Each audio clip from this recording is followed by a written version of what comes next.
안녕하세요. 저는 얼마 전 기가 막힌 일을 겪은 평범한 40대 초반 남성입니다. 혹시 여자는 약하지만 어머니는 강하다라는 명언 아시나요? 워낙 유명한 말이라 모르는 분들이 없으시겠지만 저에겐 조금 특별한 말이기도 합니다. 모성애라는 것이 어머니가 자식을 아끼는 마음이라면 저만큼 그 마음에 수혜를 입은 사람도 없을 거니까요. 어머니라는 존재는 무엇과도 바꿀 수 없는 소중한 것입니다. 하지만 세상엔 그런 어머니만 있는 것도 아니라는 걸 알고 있기도 하죠. 그래서 더욱 소중한 저희 어머니에 대한 것이 오늘의 제가 해드릴 이야기입니다. 저는 어린 시절부터 무척 가난하게 컸습니다. 그리고 그 가난은 경제적인 것뿐만이 아니었습니다. 제게 주어지는 애정마저 사라질 정도의 가난이었죠. 저는 제 몸과 마음을 가난하게 만들어준 그 충격적인 사건을 여전히 잊지 못하고 있습니다. 모든 것을 잃을지도 모른다는 충격으로 온몸을 내던지며 그 사람 친모를 붙잡던 일을 말입니다. 고함치며 소리 지르는 아버지, 아무것도 모른 채 겁에 질린 동생, 그리고 어렴풋이 두 사람의 대화를 이해할 수 있었던 저까지 모든 것이 엉망인 날이었어요. 엄마, 어디가? 가지마. 왜 이래? 손 안 치워? 제발 나도 내 인생 좀 살자. 너 같은 짐덩이 데리고 못 가. 그치만 엄마잖아. 엄만 내 옆에 계속 있을 거잖아. 미쳤니? 내가 왜 이 집구석에 계속 있어야 돼? 돈도 지지리도 못 버는 인간에 거지 새끼 같은 애들 둘에. 내가 미쳤었지. 저런 인간 새끼를 둘이나 낳았으니. 수철이 너, 내 말 잘 들어. 너 어딜 가든 나보고 아는 척하지 마. 너 이혼이 뭔지 아니? 네 아버지랑 엄마랑 헤어진다는 이야기고 그건 너도 이제 내 자식이 아니라는 뜻이야. 알아들어? 그렇게 차갑고 냉랭한 말에도 저는 친모의 치맛자락을 붙잡을 뿐이었습니다. 이렇게 버티면 나도 데려가 주지 않을까 하는 헛된 희망을 가지고 말이죠. 나도 데려가. 제발 나도 데리고 가, 엄마. 하지만 친모는 이제 막 9살이 된 저와 저보다 더 어린 동생마저 놔둔 채 집을 나가셨습니다. 그날은 짐과 몸만 챙겨나갔는데 어느 날 학교에서 돌아와 보니 아버지가 온 집안을 뒤집어 놓으셨더라고요. 이 망할 옆에 내가 돈이며 통장이며 다 털어갔네. 아이고, 몸만 나가는 척하더니 나중에 와서 집안의 돈을 싹 쓸어갔어. 수철아, 우리 어쩌면 좋냐. 당장 밥 사 먹을 돈도 없어. 안 되겠다. 내 이 옆편에 집에 전화라도 해야지. 그렇게 아버진 어디론가 전화를 걸었습니다. 그 사람 지금 어딨냐니까. 그게 내 전 재산인데 어떻게 그걸 다 들고 날라. 처남, 자네가 생각해봐. 그거 애들 키울 돈이야. 옆편 내가 바람이 나면 곱게 나갈 것이지. 어디서 그 돈에 손을 대? 아들들한테 부끄럽지도 않대? 뭐? 짐덩이라고 했다고? 그 여자가 남자한테 미쳐도 단단히 미쳤나 보네. 지 배 아파 낳은 자식들을 짐이라니. 저는 결국 참지 못하고 친모가 집을 나간 지 몇 개월 뒤 친모를 찾아갔습니다. 옆집에 오지랖 넓은 할머니가 저희 친모가 어디 갔는지 안다고 하시더군요. 그렇게 어렵게 찾아간 친모였는데 그 사람은 저를 알아보고는 놀라 저를 때리며 내쫓기 바빴습니다. 기가 여기가 어디라고 날 찾아와? 이 거머리 같은 게 지하발 빼다 박아서 집요하긴 얼마나 집요한지. 어서 가. 너 다음에 나 찾아오면 내 손에 죽어. 그렇게 내쫓기면서 그 집안에 있던 저보다 더 나이 어린 아이 둘을 보았습니다. 그 친모라는 사람의 밑에서 얼마나 시달렸는지 불안하고 두려워하는 표정으로 가득했어요. 그제야 전 친모를 마음속에서 놓아버렸습니다. 그럼에도 제가 번듯한 직업을 가지고 잘 클 수 있었던 이유는 단 하나였어요. 제가 10살 때 저희 집에 데리고 온 새로운 어머니, 그 어머니의 사랑 때문이라고 지금도 생각합니다. 첫 만남은 어색하고 두려웠습니다. 둘 다 이리 와라. 너희 어머니가 될 뿐이다. 인사하고. 안녕하세요. 네가 수철이구나. 안녕. 앞으로 우리 잘 지내보자. 그렇게 내밀어 오는 손을 쭈뼛쭈뼛 잡았던 기억이 납니다. 그리고 맞잡은 손에서 흘러 들어오는 온기가 눅눅하게 가라앉아 있던 제 마음을 따스하게 만들어줬어요. 어머닌 그날부터 저희 집에서 함께 생활하기 시작했습니다. 그리고 어머니가 집에 오시곤 집안의 활바람이 가득 넘치기 시작했어요. 특히 어머니가 들어오고 달라진 건 아버지였습니다. 아버진 좋은 분이셨지만 저희와 가깝진 않으셨어요.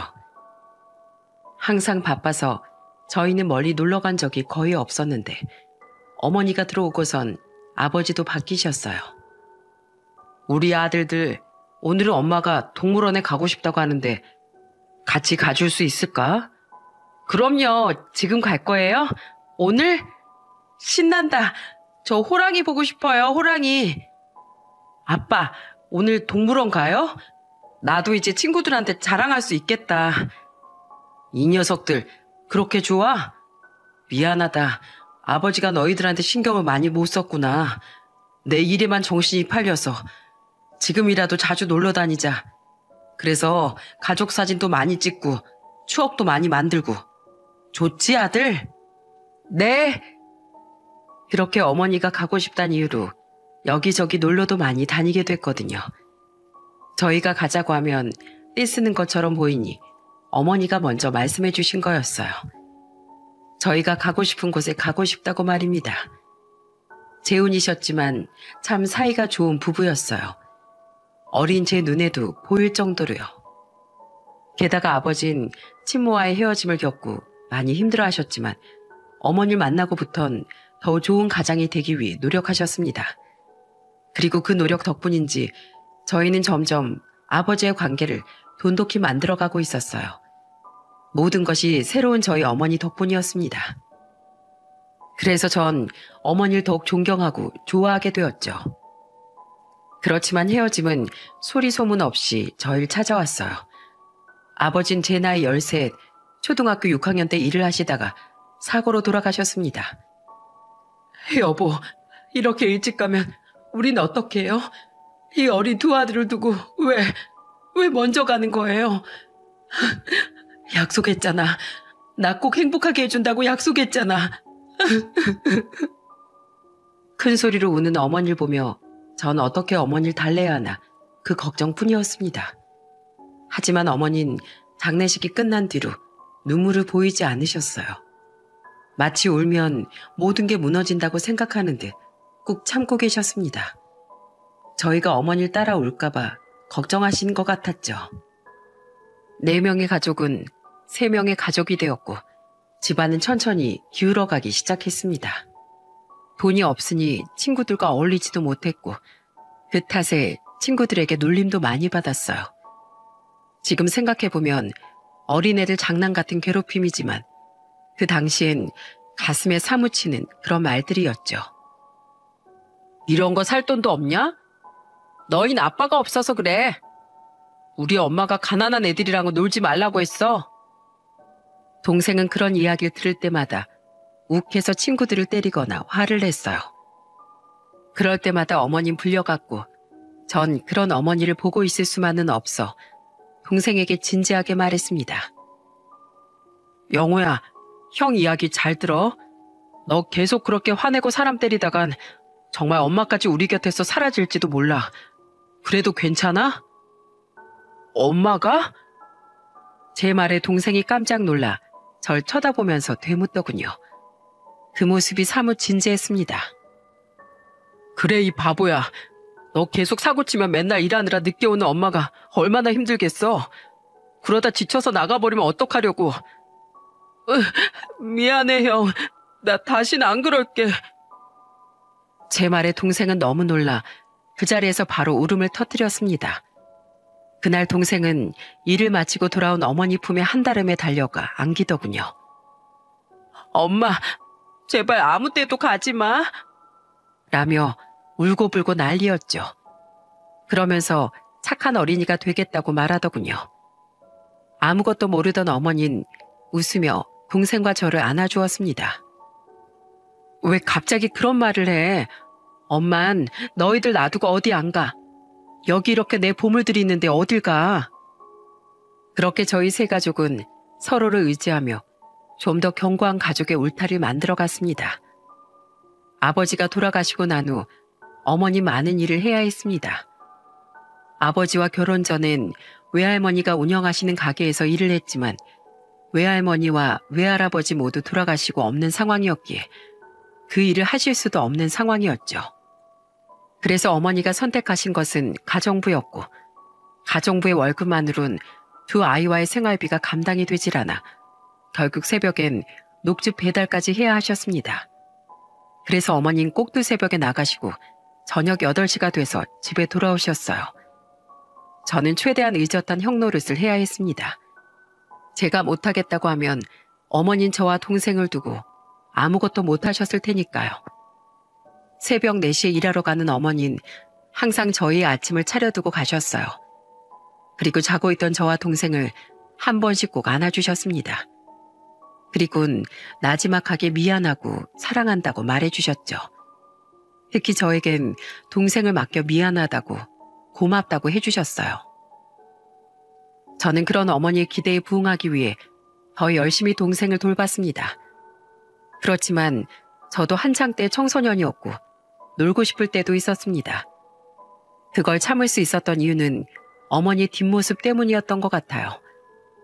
작고 연약한데 쓰러지지 않으려 애쓰는 그 모습이 지금 생각하면 안쓰러운 마음이 들었던 것 같습니다.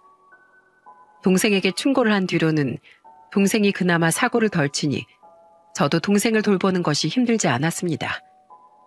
그런데 하루는 어머니가 퇴근 시간인 8시가 되어도 돌아오질 않으셨어요. 저는 슬슬 걱정이 되기 시작했습니다. 30분이 지나가고 9시가 되어도 어머니 돌아오지 않았어요. 저는 동생과 함께 저녁밥을 먹고 씻고 숙제를 하고는 동생을 9시에 재우고 밖으로 나왔습니다. 밤 9시가 되자마자 현관문 앞으로 나갔습니다.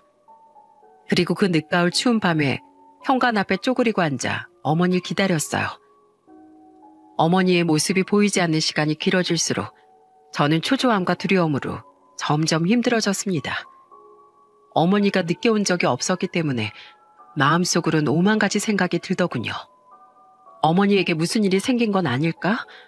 아니면 우리가 싫어서 어머니도 집을 나가버린 건가?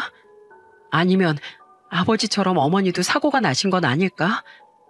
그런 초조한 마음으로 기다리는데 눈물이 찔끔찔끔 나더군요. 얼마나 더 기다렸을까요? 그때 어머니가 문 앞에 쪼그려 앉은 절 보고 놀라서 달려오면서 절 불렀습니다. 수철아, 너 여기서 뭐해? 집에 들어가 있지 않고. 어머, 이 차가운 얼굴 좀 봐. 왜 밖에 나와 있었어? 들어가서 기다리지. 엄마가 너무 늦어서 엄마가 혹시 안 오면 어떡하나 하고 엄마가 집을 못 찾는 건 아닐까 하고. 그제야 마음이 놓인 전 입 밖으로 나오는 대로 웅얼거렸습니다. 어머니가 돌아왔다는 생각에 마음이 풀려버린 저는 눈물이 흘렀어요. 아버지가 돌아가신 후로 한 번도 울지 않았던 제가 눈물을 보이자 어머니도 깜짝 놀라셨나 봐요. 엄마가 우리 수철이 걱정하게 만들었네. 미안해. 오늘 잠깐 들릴 때가 있어서 갔다 오느라 늦었어. 갑작스럽게 생긴 일이라 너한테 미리 말 못한 것도 미안해. 다음엔 엄마가 꼭 연락할게. 미안해, 우리 아들. 이렇게 걱정하고 마음 아프게 해서 엄마가 미안해. 결국 그날은 저도 어머니도 둘이서 그 밖에서 부둥켜 안고 눈물을 흘렸습니다. 그렇게 집 안으로 들어온 어머니는 차가워진 제 몸을 녹여주려 라면 하나를 얼른 끓여주셨어요. 그때 그 맛은 지금도 잊지 못할 정도로 맛있었습니다. 그 뒤로 어머니 늦게 오는 일은 없었어요. 늦을 땐 항상 말을 하셨고 그래서 전 안심했죠. 그렇지만 저는 몰랐습니다. 여자 혼자서 아이를 키우며 산다는 것이 얼마나 힘든 것인지 말입니다. 그냥 제 할 일만 잘한다고 어머니를 짓누르던 책임감과 피로가 사라지진 않는다는 것 또한 몰랐죠. 제가 고등학교에 들어갔을 무렵이었습니다. 그날 아침 어머니는 드물게 늦잠을 주무셨어요. 힘든데 겨우 일어나신 것 같았죠. 걱정하는 저에게 걱정하지 말라며 약 먹고 나면 괜찮아질 거라며 집에 있던 종합 감기약을 2알 먹고는 일을 하러 나가셨어요.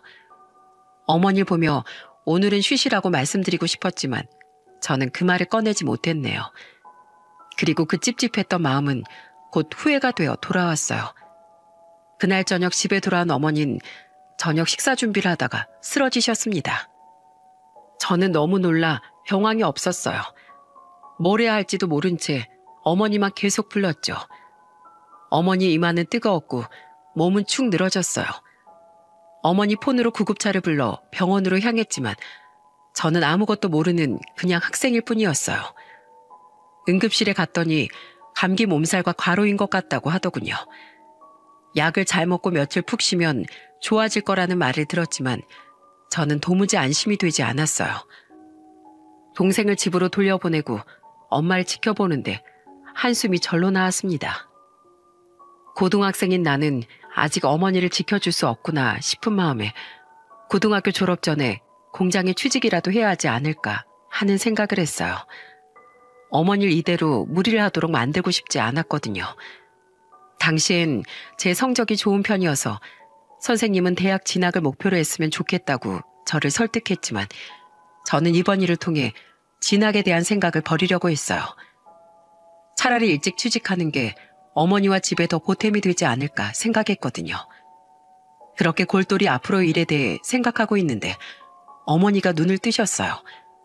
저는 놀라 소리쳤죠. 엄마, 정신 들어? 수철아, 여기 병원이야? 엄마 밥하다가 쓰러져서 불러도 대답도 없고 구급차까지 부를 필요는 없었는데 수철이가 많이 놀랐나 보네. 엄마 그냥 단순한 감기인데 최근에 잠을 잘 못 자서 힘들었나 봐. 이제 엄마 다 나았으니까 집으로 돌아가자. 어머니 그렇게 말하며 간호사를 불렀습니다. 저는 이대로 집에 가는 게 불안했어요. 엄마, 입원하고 있다가 의사 선생님이 가라고 하면 가. 또 무리하다가 넘어지면 어떡해. 그럴 일 없어. 그리고 병원에 오래 있으면 병원비도 많이 나와. 엄마 돈 많이 모아야 하거든. 이런 데서 쓸데없이 돈 쓰는 건 낭비야. 그러니까 집으로 돌아가자. 엄마, 나도 잘 모르지만 엄마가 일을 2개나 하면 생활이 좀 넉넉해 하는데 꼭 그렇지도 않잖아. 우리가 돈을 펑펑 쓰는 것도 아닌데 돈은 다 어디에 가는 거야? 저는 단순하게 어머니가 일을 줄였으면 하는 마음으로 물었던 거였어요. 엄마가 돈을 악착같이 모으는 건 너희가 앞으로 대학을 가거나 결혼을 하면 써야 할 돈이 생기기 때문이야. 아무것도 없으면 막상 일이 닥쳤을 때 아무런 도움도 되지 못하잖니. 적어도 너 하고 싶어 하는 건 시켜주고 싶어서 그래. 난 대학 갈 생각 없어. 그러니까 엄마 무리 그만하고 일 하나로 줄이고 모아놓은 돈으로 엄마 좀 편하게 살아. 나도 빨리 취직해서 엄마 도울게. 수철아, 엄마 무리하는 거 아니야. 우리 아들 미래를 위해서 힘내는 거야. 오늘은 엄마가 잘못했고 미안해. 하지만 다음부터는 엄마도 좀 더 신경 쓸게. 그리고 대학에 안 가기엔 이 성적이 너무 아깝잖니. 그러니까 다른 생각 말고 대학교 가.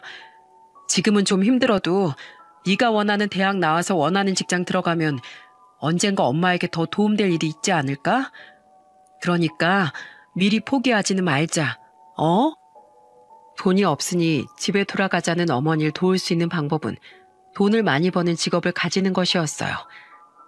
저는 곰곰이 생각했습니다. 돈을 많이 벌 수 있고 어머니가 힘들 때 도움이 될 수 있으면서 어머니가 자랑스러워할 만한 직업. 문과인 제가 노려볼 수 있는 건 변호사였습니다. 합격하고 취직만 하면 어머니를 괴롭히는 가난 따위 다 사라질 거라고 생각했거든요. 그날 오밤중에 집에 들어온 전 어머니를 집에 쉬도록 하고 어머니가 하고 있던 아침 배달 일을 대신 나가게 됐습니다. 다행히 방학이었기 때문에 어머니 대신 딱 이틀을 나갈 수 있었는데 생각보다 강도 높은 노동에 깜짝 놀라기도 했어요. 그날 오전 배달 일을 어머니 대신 하고 왔더니 어머니가 제게 또 사과를 하시더군요. 아들, 미안해. 공부할 시간도 없는데 엄마 일 돕도록 만들어서 아휴, 내가 능력이 없어서 널 계속 힘들게 하는 것 같아서. 처연하게 말씀하신 어머니를 뒤에서 꼭 끌어안아드렸어요. 엄마, 나한텐 엄마가 제일 소중해. 내가 공부를 열심히 하는 것도 엄마를 위해서니까 제발 건강해. 아프지 말고. 엄마가 우리를 위해 얼마나 많은 힘을 내고 있는지 알아. 그러니까 그런 말 말어. 난 엄마가 있어서 버틸 수 있어. 엄마가 있기에 우리도 힘내는 거야. 제 말에 어머니는 제 손을 토닥토닥 두드려주며 눈물까지 흘리셨어요. 그 뒤로 저는 열심히 공부를 했고 결국 법대에 합격했어요. 한 사람 몫에 어엿한 사람이 되기 위해 어머니 끊임없이 일하며 제 뒷바라지를 해주셨습니다. 동생은 동생대로 진지하게 자신의 미래를 생각했어요. 그리고는 대학을 가지 않겠다고 했죠. 정말로 동생은 고등학교 졸업과 동시에 조선소에 취업을 하더군요. 어머닌 대학 자금을 모아두었으니 대학에 가도 된다고 했지만 동생은 공부에 뜻이 없다고 말하더군요. 그렇지만 몇 달 안 돼서 동생의 진심을 알 수 있었어요. 형, 내가 대학을 간다 한들 바뀌는 건 없겠지만 형은 달라. 머리도 좋고 충분히 변호사가 될 수 있을 거라고. 그런데 엄마가 요즘 많이 안 좋으시잖아. 계속 고생하게 만들 수도 없고. 내가 일하고 형 뒷바라지 할게. 엄만 여태껏 너무 많이 일하셨으니까 이제 쉬어도 돼. 나머지 내가 할게. 그 말을 듣는데 얼마나 미안하고 면목이 없는지. 원래라면 장남인 제가 제 인생을 포기하고서라도 가족을 지켜야 하는데 모두가 저의 성공만을 바라는 것이 너무나 미안했습니다. 그렇지만 저는 동생과 어머니의 모습을 보며 더 의지를 단단히 했습니다. 성공해서 꼭 변호사가 돼서 이 빚을 어머니와 동생에게 꼭 갚겠다고 다짐했죠. 두 사람의 희생이 없었다면 절대 저는 변호사가 되지 못했을 겁니다. 변호사가 되고 30대 초반에 저에게도 여자친구가 생겼어요. 첫 번째 여자친구는 저만 바라보는 착하고 순수한 여자라고 생각했죠. 집에서도 결혼 이야기가 나오고 있었고 크게 모난 부분도 없는 것처럼 보여 어머니와 식당에서 만날 약속을 했어요. 함께 인사를 드리려고요. 식당을 예약하고 어머니를 데리러 가려고 했는데 어머니는 한사코 직접 나가겠다며 데리러 오지 말라고 하시더군요. 그렇게 식당에서 어머니를 기다렸습니다. 여자친구와 자리에 앉고 화장실에 잠깐 다녀오겠다고 하고 돌아오는데 식당 홀이 무척 시끌시끌하더군요. 도대체 누가 이렇게 식당에서 난리를 치나 싶은 생각을 하며 제자리로 돌아오는데 저희 자리에서 벌어지는 일에 깜짝 놀라고 말았어요. 바로 제 여자친구가 어머니에게 삿대질을 하며 날카로운 목소리로 엄청 화를 내고 있더군요. 아주머니, 도대체 뭐 하시는 거예요? 이 가방이 얼마짜린지는 알고 있어요? 아이고, 아가씨, 미안해요. 제가 사람을 찾느라 두리번거리다가 가방 많이 상했어요.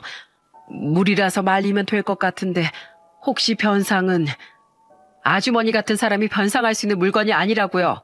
무려 1,000만 원 가까이 하는 명품 백이라고요. 아, 짜증나 정말. 도대체 이런 사람이 왜 여기서 돌아다니는 거야? 1,000만 원요? 아휴. 어머니는 여자친구의 가방 가격에 놀란 상태였고 저는 여자친구 행동에 마음이 착 가라앉아 버렸어요. 화장실 가기 전에 제가 여자친구에게 분명히 말했거든요. 물 쏟을 것 같으니 안쪽으로 좀 옮겨 놓으라고요. 왜냐면 제가 나갈 때 한번 쏟을 뻔했으니까요. 미안해요, 아가씨. 내가 그렇게 큰 돈은 없는데 일을 어쩌지? 미안하면 다해요? 제가 오늘 어떤 자리에 나온 건 줄 알고나 있으시냐고요. 이 꼴로 예비 시어머니를 어떻게 봐요? 난처한 어머니의 얼굴을 보고 있으려니 화가 확 치밀어 오르더군요. 게다가 그 예비 시어머니를 쥐잡듯 잡는 여자를 보며 분노보다 더 부끄러워지기 시작했습니다. 저 사람이 원래 저런 사람이었나 하는 생각과 제가 얼마나 사람 보는 눈이 없었는지 알게 됐거든요. 너 지금 뭐 하는 거야?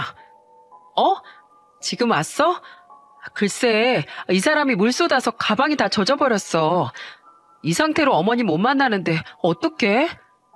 수철아, 어머니 오셨어요? 죄송해요. 네가 왜 죄송해? 엄마가 너 찾아 두리번거리다가 이 아가씨한테 실수를 좀 했어. 그런데 이 아가씨가 네 여자친구니? 그 말에 대답이 나오질 않았어요. 어머니에게 화만 낸 저 여자를 어떻게 제 여자친구라고 소개할 수 있을까 싶었죠. 그리고 여자친구도 자기가 여태 화내던 아주머니가 자신이 만나야 할 상대인 걸 알고 하얗게 질린 표정이더군요. 수철 씨, 저기 이거는 변명은 필요 없어. 미안하다. 없던 일로 하자. 그리고 우리도 이제 그만 헤어져. 저는 생각보다 냉정하게 그 자리에서 바로 이별을 말했습니다. 어머니가 어떤 분인지 몇 번을 설명했어요. 사귀는 동안 여기 오는 내내 저와 동생을 위해 자신의 삶을 희생한 어머니에 대해서 난 이분이 당신 어머니인지 몰라서 그랬어. 알았으면 화 안 내고 웃고 넘어갔을 거라고? 그런데 말이야, 내가 헤어지자는 게 우리 어머니에게 화를 냈다는 이유만으로 헤어지자는 게 아니야. 내가 사람을 잘못 본 것 같아서 그래. 네가 어른들한테 싹싹하고 부침성 있는 성격이라고 생각했는데 그게 전혀 아니었다는 걸 알았던 거고, 네가 충분히 배려 있고 포용력 있는 사람이라고 생각했는데 그건 역시 아니라는 걸 알았어. 난 다른 건 다 참아도 어른들한테, 특히 부모님한테 나쁘게 하는 사람은 못 참아. 제 말에 여자친구는 얼굴이 새빨개지더니 제게 오히려 화를 내고 식당에서 나가버렸어요. 어머니는 안절부절 못하며 절 쳐다보더니 연신 사과를 하시더군요. 어머니가 사과해야 할 일이 아니었는데 어머니는 제 일만 관련되면 언제나 사과부터 하셨어요. 그게 너무 죄송했죠. 사과를 해도 제가 사과를 했어야 하는데. 그렇게 그 여자친구와는 헤어지고 저는 제대로 된 여자가 아니면 어머니에게 데려오지 말아야겠다고 생각하게 됐습니다. 그렇게 30대 중반까지 여자친구도 없이 그냥 홀로 어머니나 모시며 사는 건 어떨까 고민하던 중에 만난 것이 바로 지금의 아내였어요. 아내는 당시 회사원으로 제 친구의 소개로 만나게 됐어요. 야무지고 뭐든 완벽해 보이던 이 사람은 부모님을 일찍 여의고 스스로의 노력만으로 자신의 인생을 개척한 사람이더군요. 그리고 무엇보다 부모님에 대한 정이 애틋했습니다. 그래서인지 나이가 많은 분들에게도 무척 잘하고요. 그렇게 아내와 가까워졌고 곧 결혼을 전제로 만나게 되었습니다. 저희 어머니에게 소개시켜 주려고 했을 때도 예전의 일이 생각나 좀 걱정이 되긴 하더라고요. 하지만 걱정할 필요가 없었죠. 두 사람이 참 잘 맞았거든요. 어머니는 음식을 차려놓고 기다리셨어요. 많이 먹어요.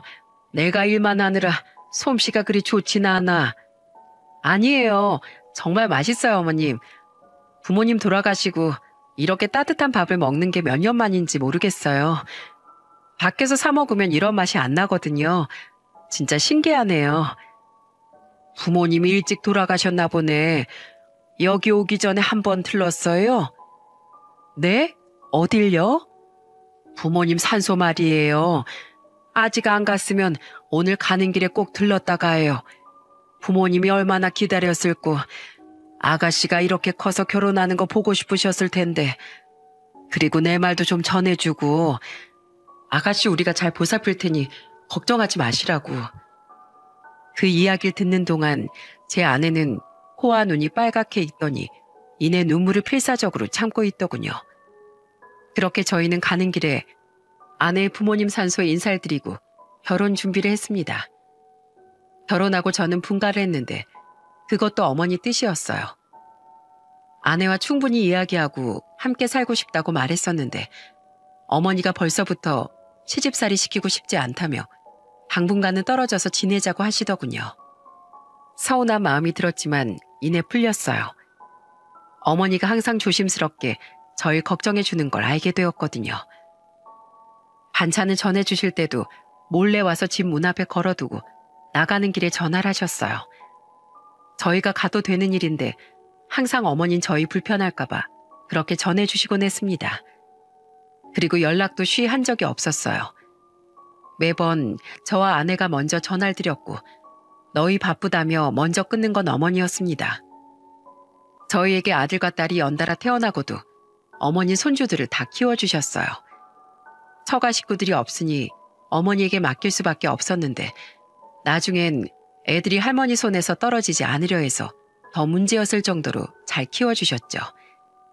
그럴수록 저는 감사했지만 면목이 없었습니다. 그렇게 몇 년이 지났을까요? 아내가 먼저 제게 그러더군요. 어머님, 이제 우리가 슬슬 모셔야 하지 않을까요? 예전보다 기력이 많이 없으셔. 혼자 계시다가 사고 날까봐 걱정도 되고. 나도 그러고 싶긴 한데 아마 엄마가 허락 안 하실 거야. 저번에도 내가 그렇게 오시라고 했는데 오시지도 않고 가겠다고 했더니 집도 안 치웠으니 오지도 말라고 하고. 그러면 아직 애들 어리니까 애들을 핑계로 모시는 건 어때? 애들도 할머니 좋아하고 어머님도 애들 좋아하시잖아요. 그럼 그럴까? 근데 아파트는 싫으시댔는데? 그러면 조금 멀더라도 외곽 쪽에 주택 하나라도 얻어봐요. 도심보단 쌀 테고 어머님도 좋아하실 거예요.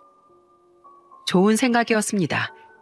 어머니는 항상 주택에서 정원을 가꾸며 살고 싶어 하셨고 아이들에게도 아파트보단 주택 생활이 좀 더 정서적으로 안정될 거라는 생각이 들었어요. 그렇게 어머니를 설득했고 어머니는 정원과 손주들 이야기에 합가를 허락하셨어요. 그런데 무릎이 좋지 않은 어머니를 위해 리모델링을 하는 기간 중에 어머니가 계단에서 넘어져 고관절 골절상을 입으셨어요. 논란 전 곧바로 큰 병원으로 모셔 수술을 했고 집 근처 좋은 재활병원으로 옮겨 어머니를 모셨습니다. 맛있는 것도 사가고 어머니가 좋아하는 것도 들고 갔죠. 병원밥 맛없을까봐 반찬도 싸드리고요. 그리고 입원한 지 일주일이 되던 날 그 악몽 같은 일이 벌어졌던 겁니다. 그날은 주말로 남동생과 둘이서 어머니께 가기로 한 날이었어요. 별 생각 없이 선물을 들고 병실로 들어가려는데 밖에서도 들릴 만큼 큰 소리가 안에서 나더군요. 뭔가 이상하다 싶어 문을 열고 들어갔는데 어머니가 웬 여자에게 삿대질을 받으며 욕을 먹고 계셨습니다. 당신 이러는 거 자식들도 알아? 모르지? 모르니까 이런 염치 없는 짓을 할 수 있는 거야. 이 도둑고양이 같은 년. 네가 어디서 안주인 행세를 해? 어? 내가 모를 줄 알았어? 몇 번을 말해도 듣질 않아. 거긴 네 자리가 아니라고 말했지? 한 번에 들어도 이해가 안 되는 상황에 저는 너무 놀라 냉큼 어머니 앞으로 튀어가 어머니 앞을 가로막았습니다. 대체 이게 뭐 하는 짓입니까? 그런데 상대방이 굉장히 당당한 표정으로 서 있더군요. 그리고 굉장히 불쾌한 기분이 들었습니다. 그리고 곧 그 불쾌한 기분의 정체를 알게 됐어요. 상대방이 제 친모였기 때문이었죠. 늙어서 인상이 많이 바뀌었지만 잊을 수 없는 얼굴이었어요. 친모를 앞에 두고 어머님 부들부들 떨고 계셨어요. 이 사람이 왜 화를 내는지 아는 듯한 모습, 그리고 화를 내는 게 당연하다는 모습을 하고 있으니 저야말로 정말 미칠 지경이었습니다. 도리어 상대방에게 화를 내도 모자랄 판에 울고 계시다뇨. 어머니, 무슨 일 있었어요? 어서 나한테 말해봐요. 수철아, 어쩌니 이를 어째 네 친엄마가 너희들 내놓으라고. 어머니는 선뜻 말하지 못하고 내내 울먹이며 제 팔만 부여잡았습니다. 하얗게 물든 손끝이 얼마나 필사적인지 말해주는 듯해서 저도 어머니 손을 꽉 붙잡아드렸어요. 울긴 왜 울어? 네가 뭘 잘했다고 울어? 며느리며 아이들한텐 진짜 엄마 노릇하면서 즐거웠지? 아주만 입 좀 다무세요. 어머니, 대체 왜 그런 소리를 듣고 가만히 있으셨어요? 사실 네 친엄마가 여러 번 날 찾아왔었다. 나더러 당장 너희들 앞에서 사라지라고. 그래야 자기 자리를 찾을 수 있다고 날 협박했어. 이 행복을 깨고 싶지 않아서 돈도 지어주고 사정사정도 해봤지만 전혀 통하질 않더구나. 그러면 오늘 여기 온 것도 다 어머니 협박하려고 찾아온 거예요? 오늘은 너희들하고 같이 살겠다고 데려가려고 왔다는구나. 어이가 없었습니다. 아니, 분노로 머리가 뜨거워졌어요. 우리 아들 계모 밑에서 그동안 얼마나 힘들게 컸겠어. 내 자식들은 너희뿐이야. 그러니 우리 세 가족 이제부터 같이 살자. 저런 여잔 침덩어리야. 내가 너희들 곁으로 돌아올 테니까 이제 저런 여잔 안 모셔도 된다. 당신이 왜 제 어머니입니까? 집 주소는 어떻게 하셨어요? 내가 네 친모인데 당연히 동사무소 가서 물어봤지. 등본 떼니 다 나오더구나. 우리가 진짜 가족이니까 말이야. 설마 양육이란 의무는 저버렸으면서 부양이란 의무를 받으러 오신 거예요? 제가 모를 거라고 생각하셨나 본데 전 다 기억하고 있어요. 당신이 우리 두 형제 매정하게 뿌리치고 집 나가던 그 순간까지 모조리 다. 제 말에 침모라는 그 여잔 순간 말문이 막힌 듯 말을 잇지 못하더군요. 저는 몸을 돌려 차게 식은 몸으로 심하게 주눅들어 제 눈도 보지 못하고 있는 어머니에게 물었습니다. 어머니, 왜 저딴 여자 말에 당하고만 있으셨어요? 답답한 마음에 제가 물었더니 어머니 상상도 못한 말을 하시더군요. 사는 내내 불안했다.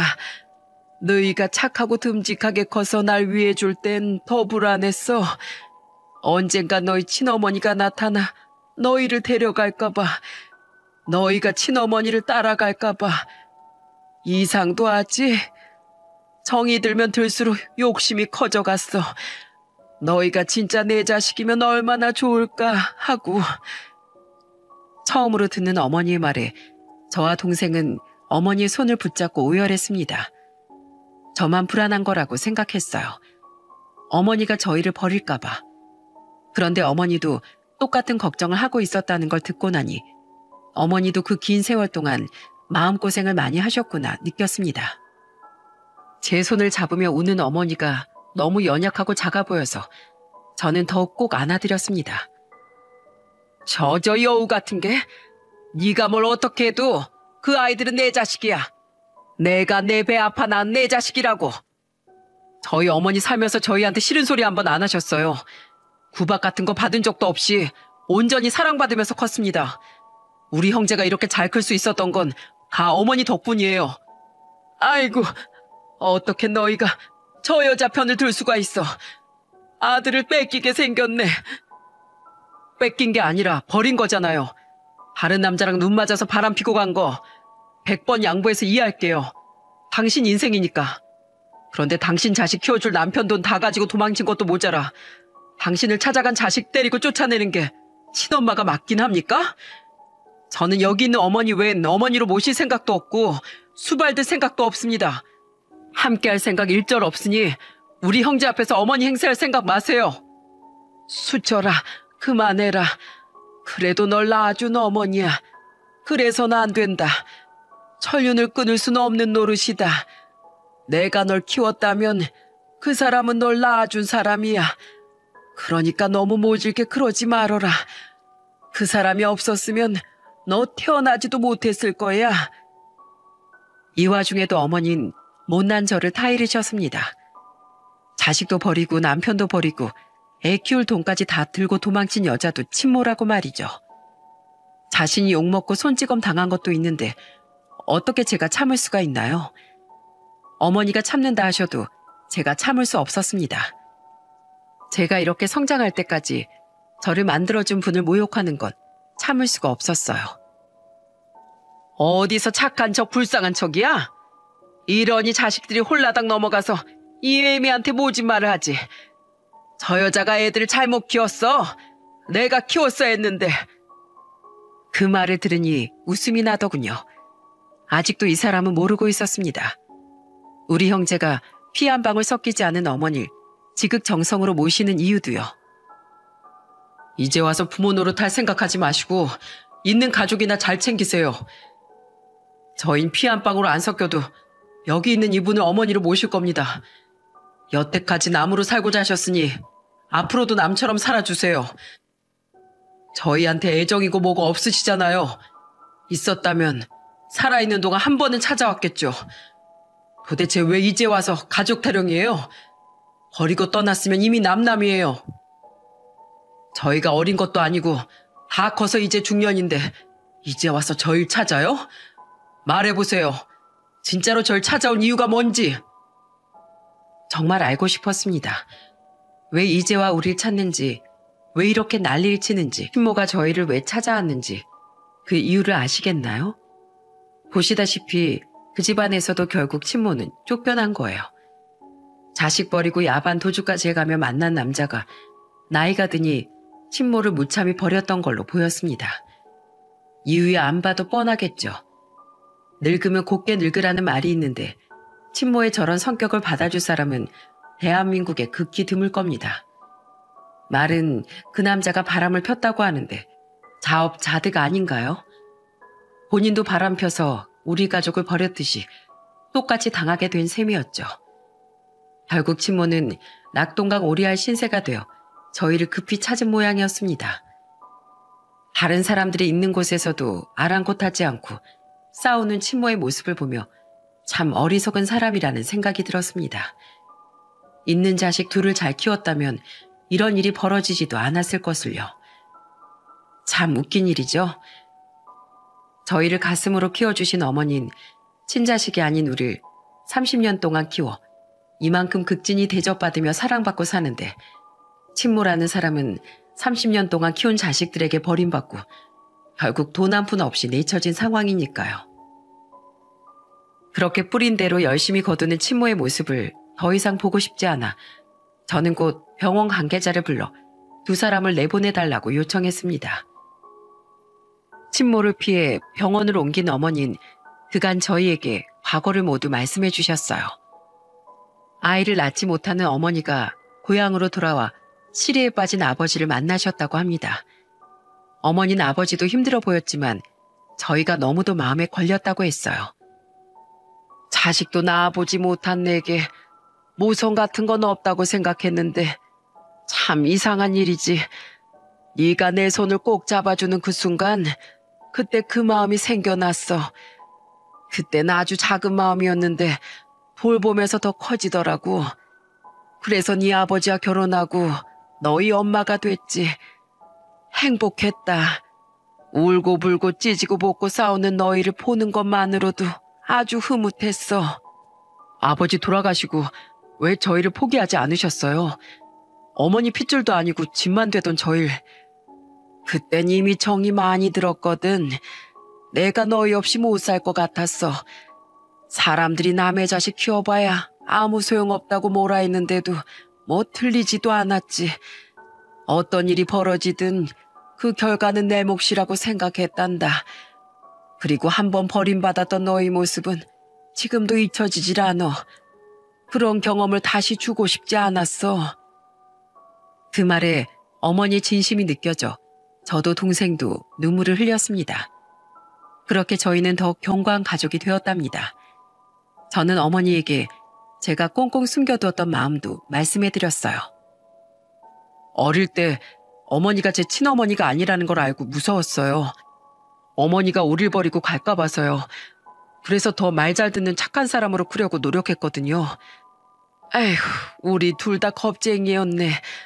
이렇게 다 말하고 나면 별거 아닌 것을 그땐 왜 그렇게 꽁꽁 숨겼어야 했을꼬. 그것 때문에 너희에게 가까이 하지도 못하고 허리를 둔 거였는데 이젠 그러지 마요. 제가 일들은 어떻게든 해결해 볼게요. 병원에서 퇴원하고 다른 병원에서 재활을 마친 저희가 집으로 돌아오고 한 달이 조금 안 됐을 때 친모가 어떻게 알고 또 저희 집을 찾으러 왔더군요.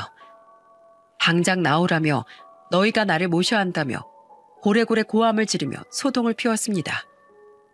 아들아, 엄마한테 1억만 주라. 엄마 없었으면 너 태어나지도 못했어. 너 태어나게 만들어준 대가로 딱 1억만 다오. 그러면 내가 너희 앞에 더 이상은 나타나지 않으마. 어떠냐? 어이없는 말을 하는 친모를 보니 헛웃음만 나오더군요. 제가 그 돈을 왜 드려요? 낳기만 하고 버리고 떠난 당신한테 돈은 무슨 돈? 나 클 때까지 양육비 한 푼 안 주던 사람이 돈? 그 돈을 요구할 게 아니라 아버지한테서 훔쳐간 돈이랑 우리 둘 양육비까지 우리한테 돌려줘야 하는 거 아닙니까? 제가 변호사인 건 잘 아시죠? 이렇게 집안까지 찾아와서 행패 부린 거에 대한 손해배상, 그리고 저를 향한 협박, 어머니가 받은 정신적 위자료, 그거 싹 다 청구하면 과연 얼마나 나올까요? 돈 내놓으라며 반협박식으로 찾아온 친모에게 그대로 돌려줬더니 이번에 눈물을 흘리기 시작했습니다. 넌 내가 불쌍하지도 않니? 남편은 바람나서 날 버렸고 자식들도 내가 그렇게 힘들게 키웠는데 모른 척하고 있다고. 돈 한 푼 안 주고 단칸방에 버려버린 나쁜 놈들이야. 그래서 내가 널 찾아온 건데 넌 어째서 이렇게 차가워? 내가 널 버린 건 사과하마. 하지만 나한테도 이유가 있었고 당신이 우리한테 한 그대로 당했네요. 이래서 죄짓고 못 살아요. 보세요. 저희 아버지가 당한 일 당신이 고스란히 당했잖아요. 그래놓고 이제 와서 아들이랍시고 찾아와 돈을 요구해요? 당신한테 줄 돈 없으니까 앞으로 제 앞에 얼씬거리지도 마세요.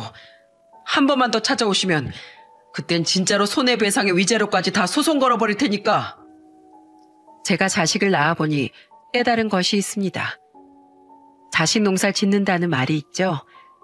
제 밭이든 남의 밭이든 정성을 다해 키우면 농부의 마음엔 무엇보다 소중한 것이 자라난다고요. 정성을 쏟은 농부의 마음이 있으니 아무리 제가 원하는 것이 나오지 않더라도 마음이 갈 수밖에 없는 법이라는 걸 그 사람은 여전히 모르고 있는 것 같았습니다. 저희는 어머니와 새로 지은 전원주택에서 잘 살고 있습니다. 어머니는 우리의 진심을 알고 서로 숨기고 있던 비밀도 모두 터놓아 마음도 더 편해지셨죠. 자라나는 손주들 재롱을 보며 느긋한 노후를 보내고 있습니다. 저는 이번 일을 통해 핏줄이 통한다고 모두 가족이 아니라 가족이 되고자 하는 사람들이 모여 온전히 사랑의 마음을 나눌 수 있을 때 좋은 집과 가족이 만들어지는 거라는 걸 깨달았어요. 저희는 이제까지 해왔듯이 앞으로도 열심히 가족을 지키기 위해 애를 쓸 생각입니다. 노력 없이 얻어지는 것이 없다는 걸 잘 알고 있으니까요. 그래도 어머니와 아내, 동생, 아이들, 우리 가족이 있다면 어떤 힘든 일도 잘 이겨낼 수 있을 거라는 자신감이 생겼답니다. 여러분들도 곁에 있는 가족들을 소중히 여겨주세요. 정성을 다한다면 그 정성은 사랑으로 돌아올 테니까요. 저희가 그랬듯이 말입니다. 긴 글 읽어주셔서 감사합니다.